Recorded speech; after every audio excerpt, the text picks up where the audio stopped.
So there's been a little bit of a problem with the Google Keyword Planner that I discuss in this section of the course. Not a huge problem, nothing insurmountable, but just a little glitch, as it were. So what's happened is, if you're not running a Google AdWords campaign, then you're not going to be able to get the exact numbers of searches out of that keyword planner. So, for instance, if you want to know how many people each month are searching for rabbit hutch, it's not going to show you. It'll only show you a range, and those range numbers are not very useful. Now, it used to be that this tool was open to the public.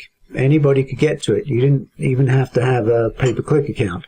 Then they put it inside Google AdWords, so you had to have a pay-per-click account, but you didn't have to actually run a campaign. You just had to have an account.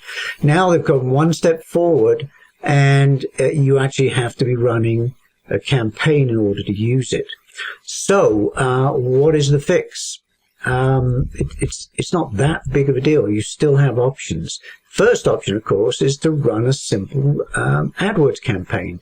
You don't have to spend a lot of money. You may not have to spend any, but basically set up an AdWords campaign. Don't put many keywords into it. Use a really small budget. Bid low, so chances are your ad isn't going to appear very high anyway and get clicked on. And, of course, turn it off when you're finished. So that's probably a quick and easy way to use a really good keyword analysis tool pretty cheaply.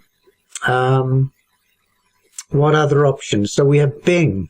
Bing also has a keyword planner. It calls it a keyword planner. It's available within Bing Ads, which is the equivalent of Google AdWords, but it's also available in the Webmaster Console, the Bing Webmaster Console. And that's something I discuss later in the course, the Webmaster Consoles. So you can get into it there. It's not as good as the Google tool, admittedly, but it's still, I mean, it's good data, but the features of the tool could be better. So you can see here how to find it in Bing Ads, and this shows you how to find it within the Webmaster Console. Other options, you could use one of the commercial tools, of course. I mentioned those in this section. You might even be able to use a free trial. Word Tracker, for instance, and Word Tracker is one of the best keyword analysis tools there is. That's their focus, and they've been doing it for a long, long time. They have a 7-day free trial, which is probably enough to get a lot done with your keywords. Moz also has a free trial, a 30-day free trial. So this little change is a little bit of a nuisance, but it's not a huge problem, and it's definitely not insurmountable. You can still get your keyword analysis done.